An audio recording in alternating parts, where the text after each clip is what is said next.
Mind influence में आपका फिर से स्वागत है। आज का टॉपिक है क्लासिफिकेशन ऑफ कॉन्टैक्ट्स और काइंड्स ऑफ कॉन्टैक्ट्स। जैसा कि हम लोग पहले डिस्कशन कर चुके हैं ऑलरेडी, और फिर से मैं डिस्कशन कर देता हूं कि प्रपोजल और एक्सेप्टेंस जब मिल जाता है तो इसे क्या बोलते हैं हम? एग्रीमेंट कहते हैं। प्रपोजल और एक्सेप्टेंस जब दोनों एक साथ आता है ना, तो इसे क्या बोलते हैं? एग्रीमेंट कहते हैं। और उस एग्रीमेंट में जब सभी एसेंशियल्स मिल जाते हैं तो क्या कहलाता है? ये कॉन्ट्रैक्ट कहलाता है। तो जब भी कभी दो व्यक्ति आपस में कुछ भी बात करके सहमति बना लेते हैं तो इसे एग्रीमेंट कह देते हैं। लेकिन सारे ही एग्रीमेंट कॉन्ट्रैक्ट हो जाए जरूरी नहीं होता है, लेकिन सभी कॉन्ट्रैक्ट्स एग्रीमेंट जरूर होते हैं, क्योंकि बिना एग्रीमेंट के कॉन्ट्रैक्ट पॉसिबल नहीं है। सारे सारे एसेंशियल्स मिल जाए, लाइक कौन से कंसिडरेशन आ जाए, कॉन्ट्रैक्ट की कैपेसिटी आ जाए, कंसेंट आ जाए, लॉफुल ऑब्जेक्ट आ जाए, वगैरह वगैरह, ये सारी चीजें जब आ जाएंगी तब एग्रीमेंट क्या बन जाएगा? कॉन्ट्रैक्ट बन जाएगा। तो वो कॉन्ट्रैक्ट के कुछ टाइप्स हैं अलग अलग बेसिस पर, तो हम लोग डिस्कशन करने जा रहे हैं अभी कि कॉन्ट्रैक्ट के क्या क्या टाइप्स हैं। चलिए चेक करते हैं एक करके। Classification on the basis of legality और वैलिडिटी। लीगलिटी और वैलिडिटी के आधार पर कॉन्ट्रैक्ट के कुछ टाइप बताए गए हैं। चलिए चेक करते हैं। देखिए इसमें 5 है: valid contract, void contract, voidable contract, illegal contract and unenforceable contracts. एक एक करके समझने की कोशिश कीजिए। पहला है वैलिड कॉन्ट्रैक्ट। इसका मतलब ऐसा कॉन्ट्रैक्ट जिसमें सारे एसेंशियल्स मौजूद हो।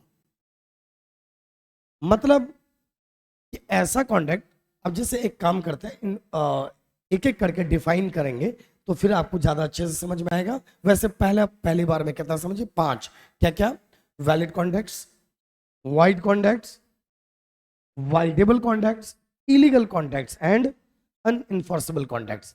पहला पॉइंट चलिए देखते हैं। यहां पर classification of the basis of information, express contract and implied contract. फिर आइए classification on the basis of execution, executed contract, executory contract, और फिर है unilateral contract and bilateral contract. अब इन सारे कॉन्ट्रैक्ट्स को हम लोग अभी, अब फिर आइए classification on the basis of validity. अब एक एक करके सारी चीजों को हम लोग समझेंगे। वैलिड कॉन्ट्रैक्ट का मतलब समझिए, only that agreement which is enforceable at law is a contract, is a valid contract। whether केवल वह समझौता जो कानून द्वारा लागू करने योग्य हो, वैलिड कॉन्ट्रैक्ट कहलाता है या अनुबंध है। इसका मतलब यह है कि एक ऐसा कॉन्ट्रैक्ट, अब समझिएगा वैलिड कॉन्ट्रैक्ट किसे कहते हैं?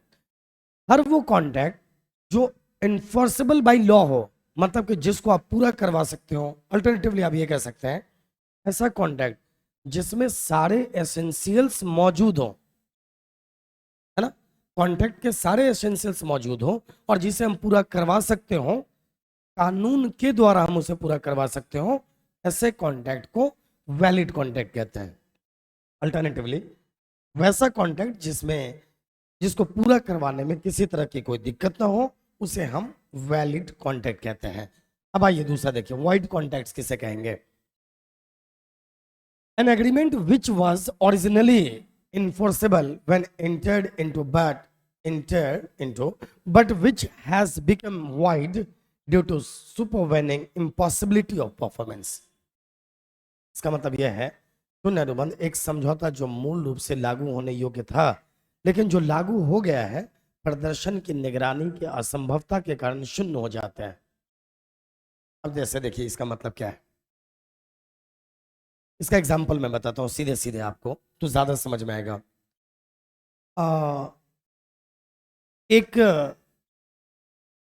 डांसर को आपने इनवाइट किया है कि आप आओ और हमारे यहाँ एक प्रोग्राम है, आप डांस करो। मान लो किसी खास प्रोग्राम में आपने ऋतिक रोशन को इनवाइट किया कि भाई ऐसा है, आप आइए और डांस करना है आपको। बात हो गई, पेमेंट के रिगार्डिंग भी बात की जा चुकी है, सारी बातें हो चुकी हैं, डन। लेकिन प्रोग्राम से जस्ट पहले प्रोग्राम से ठीक से पहले क्या हुआ, ऋतिक रोशन को पाँव में चोट लग गई। ऐसा होना नहीं चाहिए, मैं एक एग्जाम्पल के पॉइंट ऑफ व्यू से बता रहा हूँ। अब क्या ऋतिक रोशन के लिए डांस करना संभव है? नहीं।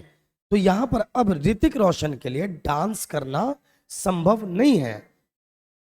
जब बातें हुई थी सब कुछ ठीक था, लेकिन अब इस परफॉर्मेंस को करना ऋतिक रोशन के लिए पॉसिबल ही नहीं है, ये इम्पॉसिबल हो गया है।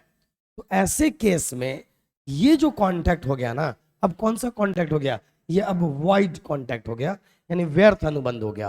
बात समझ में आ रही है? Any problem? मेरे ख्याल से आपको कोई दिक्कत नहीं होनी चाहिए। तो वॉइड कांटेक्ट भी आपको समझ में आ गया होगा। अब है voidable contacts. What is voidable contacts? इसको हिंदी में बोलते हैं व्यर्थनीय अनुबंध। अब व्यर्थनीय अनुबंध क्या है, वॉइडेबल कॉन्टैक्ट क्या है, समझने की कोशिश करें। एग्जाम्पल के तौर पे देखिए, सभी एग्जाम्पल्स को ध्यान से देखते रहें। एक व्यक्ति ने, एक पर्सन ने दूसरे की बाइक को जबरदस्ती यू कैन से कि चाकू के नोक पर उसकी बाइक 50,000 की बाइक को 10,000 में खरीद लिया। समझ रहे हो? 50,000 की बाइक को अक्सर आपने मूवी वगैरह में भी देखा होगा, है ना, ये मकान मुझे पसंद आ गया और जिसे वो पसंद आ जाता है मैं उसे रख लेता हूँ। ऐसा कुछ डायलॉग वगैरह सुना होगा आपने, वो मूवी में ही होता है। अब एक्चुअल में उसके सही चीज क्या है इसके पीछे, उसको समझने की आप कोशिश करें। अब 50,000 की बाइक को 10,000 में किसी ने चाकू के नोक पर खरीद लिया, तो ले लिया उससे। तो जिससे जबरदस्ती ले लिया वो व्यक्ति पीड़ित हो गया, यस या नो? उसके साथ गलत हुआ है। अब उस व्यक्ति पे डिपेंड करता है कि या तो उस जबरदस्ती वाले किए गए कॉन्टैक्ट को एक्सेप्ट कर ले या रिजेक्ट कर दे। नहीं समझे बात को? एक्सेप्ट कर लिया तो वेल एंड गुड, फिर कोई दिक्कत नहीं है। 50,000 की बाइक को 10,000 उसमें मिल गया, भले ही उसने जबरदस्ती उससे लिया था, लेकिन उसकी मर्जी है कि या तो वो एक्सेप्ट कर ले, तो बात खत्म। लेकिन अगर वो चाहे तो इसे रिजेक्ट भी कर सकता है। समझ रहे हो क्या? वो कानून की सहायता लेकर, वो कोर्ट की सहायता लेकर वो कह सकता है कि ये बाइक जबरदस्ती हमसे खरीदा गया है। समझ रहे हो क्या? तो जो कॉन्ट्रैक्ट जबरदस्ती कर लिया गया हो, तो जो पीड़ित पक्षकार है उसकी इच्छा पर डिपेंड करता है कि वो एक्सेप्ट कर ले या वो उसको रिजेक्ट कर ले। कोर्ट की मदद से जाकर वो अपनी बाइक उससे वापस ले ले। ऐसे कॉन्ट्रैक्ट को क्या बोलेंगे? वॉइडेबल कॉन्ट्रैक्ट बोलेंगे। तो अभी तक आपने क्या क्या देखा? क्या देखा आपने? Valid contract. वैलिड कॉन्ट्रैक्ट ऐसे कॉन्ट्रैक्ट को कहेंगे जिसमें सारी चीजें मौजूद हो, डन, जिसको पूरा करने में किसी तरह की कोई दिक्कत ना हो। दूसरा कॉन्ट्रैक्ट आपने देखा क्या? Wide contract. वाइड कॉन्ट्रैक्ट ऐसे कॉन्ट्रैक्ट को कहते हैं जो किसी असंभवता के कारण, इम्पॉसिबिलिटी के कारण बेकार हो जाता हो। एग्जाम्पल के तौर पर मान लीजिए, एक और एग्जाम्पल मैं दूं। आप मान लो एक गाय खरीदने गए आप, ठीक है ना। जब गाय खरीदने की बात हो रही थी उस वक्त गाय ठीक था, लेकिन जिस दिन डिलीवरी होना था उससे पहले गाय का डेथ हो गया, मर गई गाय। अब क्या जबरदस्ती आप किसी को कह सकते हो कि गाय तो लाके देना पड़ेगा? नहीं ना। अब इम्पॉसिबल है इस कॉन्ट्रैक्ट को पूरा करना। ऐसे कॉन्ट्रैक्ट को क्या बोलते हैं? Wide contract. इसका मतलब ये हुआ कि जब हमने कॉन्ट्रैक्ट किया था तो सारी चीजें ठीक थी, लेकिन अब उस कॉन्ट्रैक्ट को पूरा करना इम्पॉसिबल हो गया है, तो ऐसे कॉन्ट्रैक्ट को हम वाइड कॉन्ट्रैक्ट की श्रेणी में रखते हैं। डन। वाइडेबल कॉन्ट्रैक्ट मतलब क्या हो गया? ऐसा कॉन्ट्रैक्ट जो जबरदस्ती किया गया हो, it can be set. Example मैंने कहा कि आपके 50,000 की बाइक को किसी ने जबरदस्ती आपसे चाकू के नोक पे 10,000 में खरीद लिया। 10,000 दिया, है ना, 10,000 दिया, बट कहीं ना कहीं ब्लैकमेल किया, चाकू के नोक पे खरीदा, या कुछ भी फ्रॉड किया, है ना, या आप कह सकते हो मिस रिप्रेजेंटेशन किया, कोर्सन किया, जो भी, किसी भी तरह से सीधी सीधी बात ना कर उल्टे तरीके से आपसे बाइक खरीद लिया। 50,000 की बाइक 10,000 में खरीद लिया। अब आपके पास दो ऑप्शन है, या तो आप इसे स्वीकार कर लो, ठीक है भाई खरीद लिया कोई बात नहीं, मुझे कोई दिक्कत नहीं, मुझे लगता था 10,000 मिल जाए इस बाइक का तो ठीक है, या फिर आप चाहें तो जरूरी नहीं है कि आप इसे एक्सेप्ट ही करें, आप इसको इसके अगेंस्ट आप एक्शन ले सकते हैं और उससे अपनी बाइक फिर से वापस ले सकते हैं। तो ये आप पे, आपके पास ऑप्शन है कि आप चाहे तो इसे एक्सेप्ट कर लें या चाहे तो रिजेक्ट कर दें। इस ऐसे कॉन्ट्रैक्ट को क्या बोलते हैं हम, वाइडेबल कॉन्ट्रैक्ट कहते हैं। चलिए आइए नेक्स्ट पॉइंट पर देखते हैं। अब अगला आता है इलीगल कॉन्ट्रैक्ट्स। इलीगल कॉन्ट्रैक्ट्स नाम से ही क्लियर है यार, अवैध अनुबंध। एक देखो, पहले तो इलीगल कॉन्ट्रैक्ट हो ही नहीं पाएगा क्योंकि ये एग्रीमेंट ही है, समझ रहे हो क्या इसमें, क्योंकि मैंने आपको पहले बताया था कि एग्रीमेंट को कॉन्ट्रैक्ट होने के लिए लीगलिटी भी एक एसेंशियल है, यस या नो। जब तक कोई एग्रीमेंट लीगल नहीं है ना, वो कभी कॉन्ट्रैक्ट हो ही नहीं सकता, ये याद रखिएगा। लेकिन फिर भी इलीगल कॉन्ट्रैक्ट्स बोल दिया जाता है ताकि और अस्पष्टता लाई जा सके। मैं क्या कह रहा हूं समझिए, कोई एग्रीमेंट कॉन्ट्रैक्ट हो ही नहीं पाएगा अगर वो लीगल नहीं है। लेकिन चलिए फिर भी इलीगल कॉन्ट्रैक्ट्स का मतलब ऐसा हुआ कि ऐसा कॉन्ट्रैक्ट जो वैध ही ना हो, मतलब जो कानूनी रूप से, कानूनन जिसमें कुछ दिक्कतें हों। अब आइए एग्जांपल, इसका डिफरेंशियल देखिए। Illegal contracts means such an agreement which is void in itself, वो जो अपने आप में व्यर्थ है, and collateral transactions are also void. An agreement which is in the opposition of public interest or of criminal or immoral nature is known as illegal agreement. और इसी वजह से इलीगल एग्रीमेंट को इलीगल कॉन्ट्रैक्ट भी कह दिया जा रहा है। मतलब कि कोई भी ऐसा एग्रीमेंट जो नैतिकता के आधार पर, मानवता के आधार पर, सामाजिक हित के आधार पर, ये किसी भी तरह से इसमें दिक्कत है तो ऐसे एग्रीमेंट को इलीगल एग्रीमेंट कहेंगे, या फिर आप इसे इलीगल कॉन्ट्रैक्ट भी कह सकते हैं। लेकिन अगर गौर से देखें तो ये एग्रीमेंट ही था, ये कॉन्ट्रैक्ट हो ही नहीं सका था, समझ रहे हो। एग्जाम्पल के तौर पर एक व्यक्ति दूसरे व्यक्ति को कहता है कि मैं तुम्हें 10,000 रुपया दूंगा, तुम किसी की पिटाई कर दो, हमारा समझ लो, ये क्या है, ये इलीगल बात है। एक व्यक्ति दूसरे व्यक्ति को कहता है कि मैं तुम्हें 20,000 रुपया दूंगा, उसका घर तोड़ दो। एक व्यक्ति दूसरे व्यक्ति को कहता है कि चलो मैं 50,000 दूंगा, तुम चलो मेरे साथ झूठी गवाही दे दो। हालांकि इसको थोड़ा और एक्सप्लेनेशन के साथ हम लोग पढ़ेंगे आगे। किसी का व्यापार रुकवा दो, किसी की शादी रुकवा दो, ये सारी चीजें क्या है ना, इलीगल है। क्या है बोलो, ये इलीगल है। और ऐसे इलीगल बातों के लिए एग्रीमेंट से आगे का मूवमेंट हो ही नहीं पाता है, तो हम इसे एक्चुअल में इलीगल एग्रीमेंट कहें या फिर इलीगल कॉन्ट्रैक्ट का नाम दे सकते हैं। तो अभी तक हम लोगों ने क्या पढ़ा, हम लोगों ने अभी तक क्या पढ़ा, ध्यान से समझिए क्या पढ़ा हमने, याद हो जाना चाहिए हर स्टूडेंट को। वैलिड कॉन्ट्रैक्ट जिसमें कोई दिक्कत ना हो, वाइड कॉन्ट्रैक्ट जिसमें इम्पॉसिबिलिटी की वजह से जिसे पूरा नहीं किया जा सकता हो, वाइडेबल कॉन्ट्रैक्ट जो प्रति पक्षकार की इच्छा पर, यानी जिसके साथ गलत हुआ है उसकी मर्जी पर वॉइड किया जा सकता हो, है ना। जैसे जो कॉन्ट्रैक्ट जबरदस्ती कर लिया गया हो, है ना, या तो वो चाहे तो एक्सेप्ट कर सकता है या फिर वो चाहे तो रिजेक्ट कर सकता है।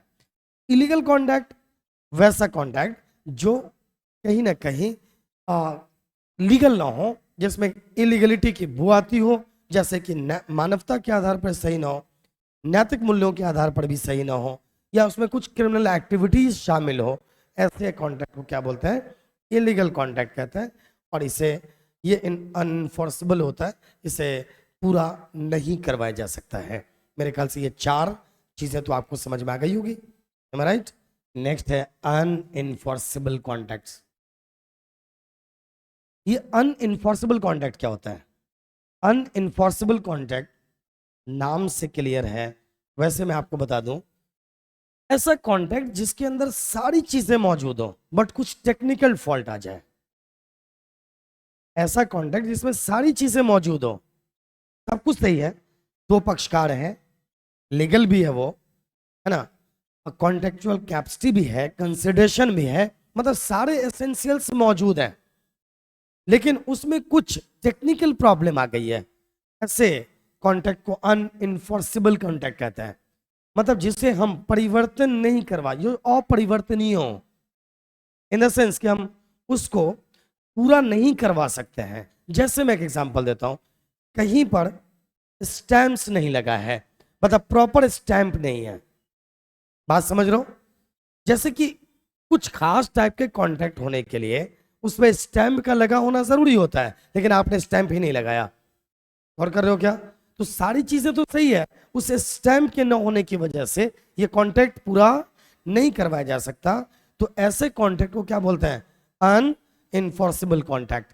तो गौर कीजिए, ऐसा कॉन्ट्रैक्ट जिसमें सारे एसेंशियल्स मौजूद हो, लेकिन कुछ टेक्निकल कारणों की वजह से आप उसे पूरा नहीं करवा सकते, तो ऐसे कॉन्ट्रैक्ट को अनइनफोर्सिबल कॉन्ट्रैक्ट कहते हैं। जैसे कि स्टैंप न लगा होना। डन। अब आइए हम लोग दूसरे पॉइंट ऑफ व्यू से समझते हैं, classification of the basis of formation और क्रिएशन और कंस्ट्रक्शन और मोड। ये सारी चीजें देखिए। तो नेक्स्ट पॉइंट है classification on the basis of formation और क्रिएशन और कंस्ट्रक्शन और मोड। पहला पॉइंट चेक करते हैं, express contact. N express contact is created orally, that is by words और स्पोकन और रिटन। मतलब एक ऐसा कॉन्टैक्ट जो एक्सप्रेस किया जा चुका हो। अब इसे आपको समझने के लिए इंप्लाइड कॉन्टैक्ट समझना पड़ेगा, तो मैं आपको एक्सप्रेस कॉन्टैक्ट और इंप्लाइड कॉन्टैक्ट को एक साथ बताता हूं। तो गौर कीजिए, ऐसा कॉन्टैक्ट जो किसी भी तरह से या तो बोलकर या लिखकर या कैसे भी एक्सप्रेस किया जा चुका हो, तो इसे हम एक्सप्रेस कॉन्टैक्ट कहते हैं। लेकिन ऐसा कॉन्टैक्ट जिसको किसी भी तरह से एक्सप्रेस नहीं किया गया है, एक्सप्रेस नहीं किया गया है, लेकिन एक्टिविटीज ऐसी हुई है कि कॉन्टैक्ट बन गया है, ऐसे कॉन्टैक्ट को इंप्लाइड कॉन्टैक्ट कहते हैं। एग्जाम्पल के तौर पर, मैंने मैंने आपसे कहा, क्या आप अपना घर बेचोगे? आपने कहा यस मैं बेचूंगा। मैंने सिर्फ मौखिक बात कही और आपने मौखिक एक्सेप्ट कर लिया, है ना? तो ये हो गया एक्सप्रेस कॉन्टैक्ट। एक्सप्रेस इसको बोलेंगे, हमने कुछ बोला, आपने रिप्लाई दिया, एक्सप्रेस हो गया। या मैंने आपको व्हाट्सएप मैसेज किया, आपने भी मैसेज का रिप्लाई किया, यस एग्री हूं मैं बेचने के लिए।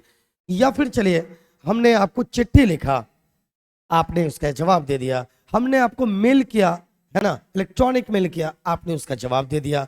मतलब स्पष्ट रूप से मैंने बोलकर या लिखकर कुछ बातें कही, आपने उसको एक्सेप्ट कर लिया। ये कौन सा कॉन्टैक्ट हो गया? एक्सप्रेस कॉन्टैक्ट हो गया। डन। अब सवाल ये होता है कि इंप्लाइड कॉन्टैक्ट क्या है? आप बस में गए, एक बस यहां से 100 किलोमीटर दूर कहीं जा रही है, आप गए और बस में बैठ गए। न तो आपने बस के ओनर से या उस वक्त जो भी व्यक्ति उसका ऑथराइज्ड है उससे न तो आपने कुछ कहा, न उसने आपसे कुछ कहा, और आप अपने डेस्टिनेशन पे पहुंच गए 100 किलोमीटर दूर।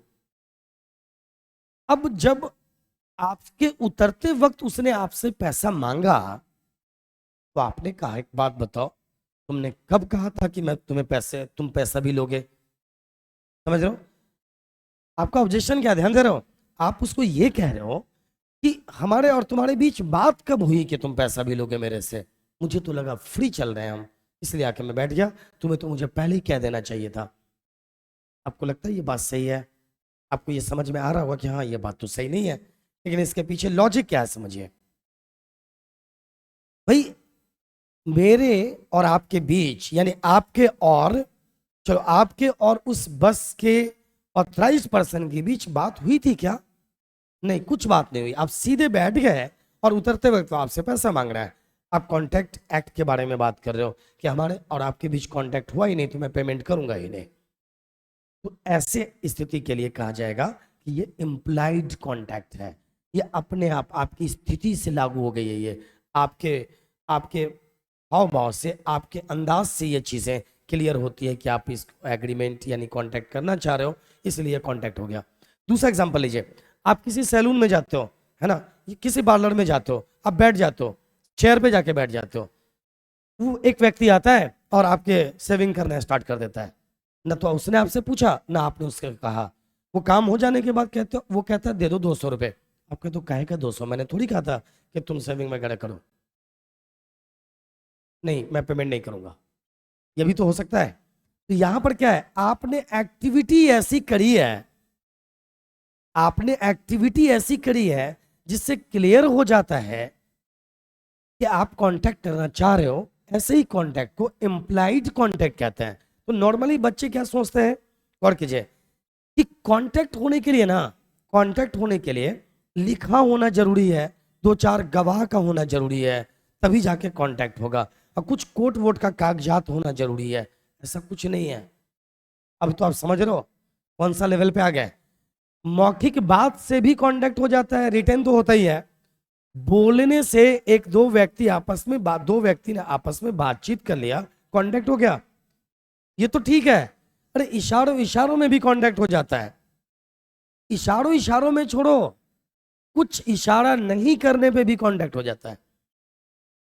इशारों में जैसे मैं आपको एग्जांपल देता हूं, नॉर्मली बस स्टॉप पे या किसी ऐसी जगह पर जहां रोड किनारे आप जाके खड़े हो जाओ, ठीक है ना, जैसे ही रोड किनारे आप खड़े हो जाओगे ऐसा लगना चाहिए कि तुम कहीं जाना चाहते हो, बस तुम खड़े हो जाओ। ऑटो वाले आएंगे या टैक्सी वाले आएंगे और वो पूछेंगे यूं, कोई बात नहीं हुई, बस आपने भी यूं कहा, उसने यूं कहा और आपने गर्दन को यूं हिलाया, और बस गाड़ी रोकी गई और आपने उसको दरवाजा खोलकर आप बैठ गए। कोई बात नहीं हुई, कोई बात नहीं हुई कि वो कितना पैसा वो लेगा या कितना पैसा आप दोगे, बस आपने इशारा किया, कांटेक्ट हो गया, हो गया, कांटेक्ट हो गया यहां पर। लेकिन गौर से देखो, यहां तो एक्सप्रेस हो रहा है, चाहे कम से कम इशारों इशारों में हो रहा है ना। अब सवाल ये उठता है, एक पॉइंट और मैं क्लियर कर दूं कि भाई आप टैक्सी में बैठ गए, टैक्सी में बैठ गए और आप बात ही नहीं क्यों पेमेंट करना। तो आपको मैं बताऊं, हालांकि यहाँ पर पेमेंट के बारे में अलग पॉइंट आगे हम लोग पढ़ेंगे, लेकिन फिर भी मैं बता दूं, पेमेंट वो उतना ही आपसे चार्ज कर सकता है जितना कि आमतौर पे चार्ज किया जाता रहा है।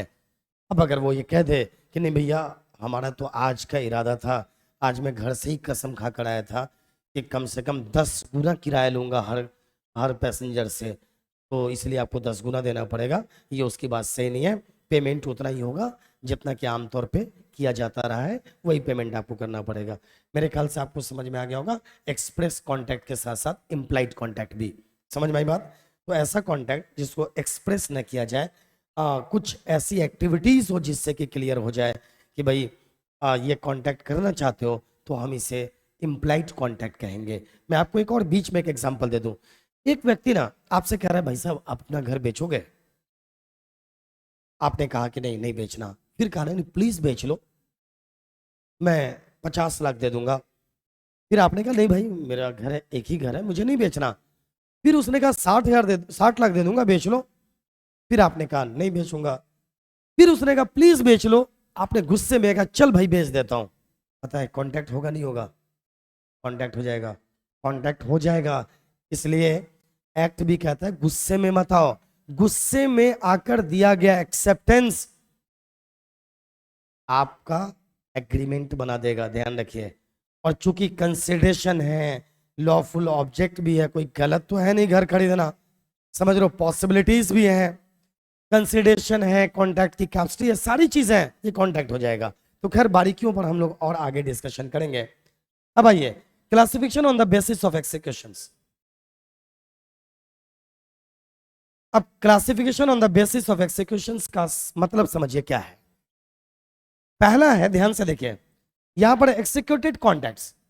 एक्सिक्यूटेड कॉन्ट्रैक्ट वैसा कॉन्ट्रैक्ट जिसके दोनों पक्षकार के द्वारा बोथ पार्टीज ने, मान लो दो पार्टी हैं तो बोथ पार्टीज ने अपना अपना काम पूरा कर दिया है, वैसे कॉन्ट्रैक्ट को क्या बोलते हैं? एक्सिक्यूटेड कॉन्ट्रैक्ट कहते हैं। ईडी लगा हुआ है, पास्ट।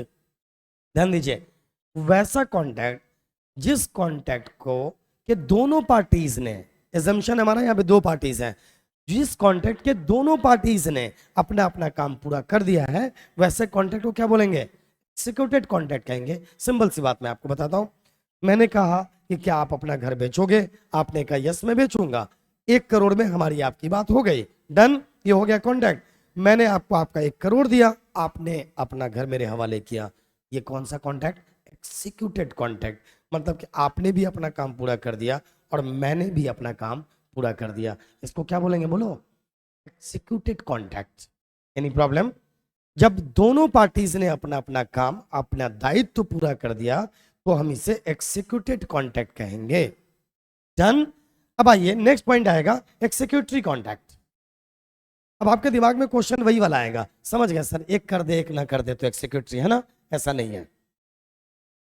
तो फाइनली एक्सिक्यूटरी कॉन्ट्रैक्ट, एक्सिक्यूटरी कॉन्ट्रैक्ट का मतलब होता है कि जब दोनों पक्षकार अपना अपना काम पूरा नहीं किए हों, या दोनों पक्षकार ने अपनी जिम्मेदारी अभी पूरा नहीं किया हो, कॉन्ट्रैक्ट हो गया है बट अभी अभी दोनों पक्षकार ने अपने दायित्व को पूरा नहीं किया है, तो ऐसे कॉन्ट्रैक्ट को एक्सिक्यूटरी कॉन्ट्रैक्ट कहेंगे। एग्जाम्पल के तौर पर मैं बताता हूं। मैंने आपको कहा कि मुझे आप अपना घर आप बेचोगे 1 करोड़ में, आपने कहा ठीक है बेचेंगे। हम लोगों की बात हो गई है, आज आज है मान लो 6 तारीख 7 तारीख, और हमारी बात हुई है कि 20 तारीख को मैं आपको पेमेंट करूंगा और आप अपना मकान मेरे नाम करना। तो अभी से लेके 20 तारीख तक ये कॉन्ट्रैक्ट कौन सा कॉन्ट्रैक्ट कहलाएगा? ये एक्सिक्यूटरी कॉन्ट्रैक्ट कहलाएगा, क्योंकि ना तो मैंने अभी अपना काम पूरा किया, ना ही आपने अभी अपना काम पूरा किया, बस हमारे बीच कॉन्ट्रैक्ट हो गया है, तो हम इसे बोलेंगे एक्सिक्यूटरी कॉन्ट्रैक्ट। अब आपके दिमाग में एक क्वेश्चन आ रहा होगा कि अच्छा सर, अगर अगर अगर एक पक्षकार ने अपना काम पूरा कर दिया लेकिन दूसरे पक्षकार ने अपना काम अभी पूरा नहीं किया, तो इसे क्या बोलेंगे ना? तो इसे बोलेंगे partly executed and partly executed. जैसे कि मेरी और आपकी बात हुई कि आप अपना घर 1 करोड़ में मुझे बेचोगे, आप तैयार हो, मैंने आपको आपका पेमेंट कर दिया, लेकिन आपने अभी अपना मकान मेरे नाम नहीं किया, तो ऐसे केस को बोलेंगे पार्टली एक्सिक्यूटेड एंड पार्टली एक्सिक्यूटरी। या फिर आपने अपना मकान मेरे नाम तो कर दिया, मैंने आपको अभी पेमेंट नहीं किया, इस केस को भी पार्टली एक्सिक्यूटेड एंड पार्टली एक्सिक्यूटरी बोलेंगे। इसी पॉइंट ऑफ व्यू से एक और पॉइंट है, मुझे पता है कि आपको थोड़ी सी इसमें दिक्कत आएगी, बार बार बैक कर करके ना इस बात को सुनिएगा तो आप कंफर्म कर पाओगे, आपको याद रहे आप एक्ट पढ़ रहे हो। अगर आपके दिमाग में अचानक इंटरेस्ट आ जाता है और अगर आप जज बनने के बारे में सोचते हो, तो मैं बिलीव करो, मैं आपको कह रहा हूं ये बहुत बढ़िया इलाका है, लगभग खाली जा रहा है, तुम जज के बारे में सोच सकते हो। और मैंने आपको बार बार बताया, चाहे कोई भी कॉम्पिटिटिव एग्जाम के बारे में सोच रहे हो, तो कुछ पेपर ना बिल्कुल कॉमन होते हैं, मैंने आपको बताया हुआ है। तो जज के बारे में अगर आपका ख्याल, या एडवोकेट बनना चाहते हो, कॉर्पोरेट लॉयर बनना चाहते हो, है ना, इनकम टैक्स लॉयर बनना चाहते हो, तो इन सारी चीज़ों को ढंग से पढ़ना सीख लो। आगे बहुत सारे ऑप्शंस और भी हैं। कुछ कुछ कई बार देखा जाता है कॉमर्स के बच्चे सोचते हैं सीए बनेंगे, है ना, एक ही फॉर्मूला रटा हुआ है, खासतौर से ये कह सकते हो पूरे इंडिया में जबरदस्ती एक ही वर्ड को दुनिया का सबसे महान व्यक्ति बना दिया है, दैट इज सीए। और भी एरियाज हैं, समझ रहे हो? एक एक कॉर्पोरेट लॉयर का इनकम सुनोगे ना तुम, तो तुम्हारा दिमाग काम नहीं करेगा।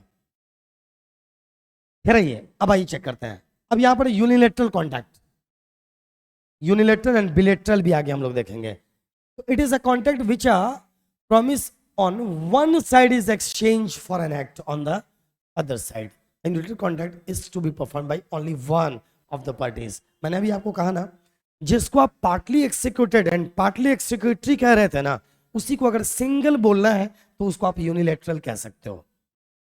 मतलब क्या?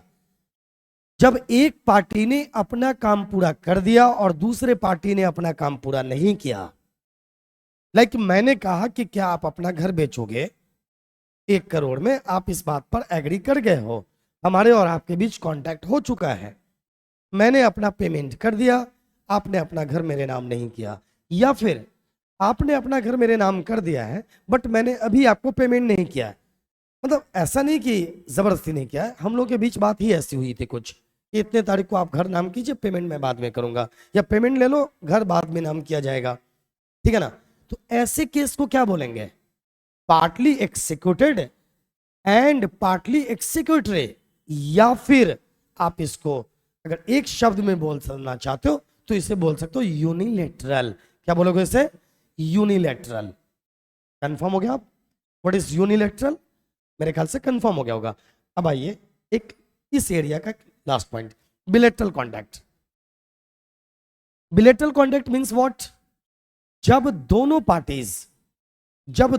पार्टीज अपना अपना काम अभी पूरा ना किए हो तो इसे बोलेंगे bilateral.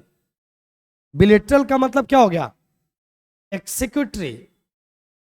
When both the parties have either performed or have to perform their obligation are known as bilateral contracts. द्विपक्षीय अनुबंध जहां दोनों पक्षों ने या तो अपना दायित्व पूरा कर लिया है या करना है, उसे द्विपक्षीय अनुबंध के रूप में जाना जाता है।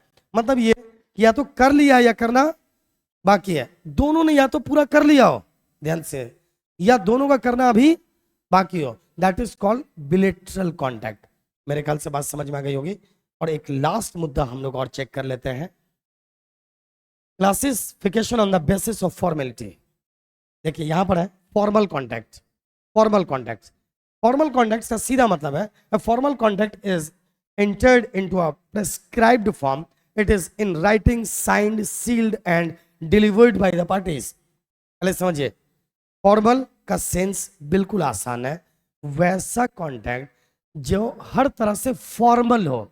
मतलब कैसा होना चाहिए देखिएगा, राइटिंग में हो, लिखा हुआ हो, सिग्नेचर हो, उसके बाद सील्ड हो और इसे डिलीवर कर दिया गया हो, तो ऐसे कॉन्टैक्ट को ना फॉर्मल कहते हैं।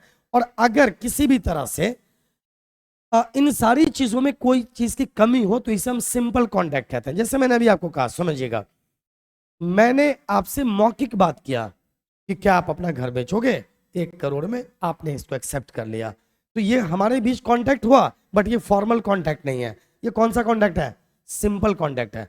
लेकिन अगर हम लोगों ने इसको लिख लिया, ठीक है ना, दोनों पार्टी ने साइन किया, इस स्टैम्प लगाया, है ना, या नॉन जुडिशियल पेपर पे हमने इसको लिख लिया, तो ऐसे केस में जब जिसमें सारी चीजें बिल्कुल फॉर्मल वे में की गई हो, जिसमें थोड़ा भी संदेह ही ना रखा हो गया हो, तो ऐसे कॉन्टैक्ट को फॉर्मल कॉन्टैक्ट कहते हैं।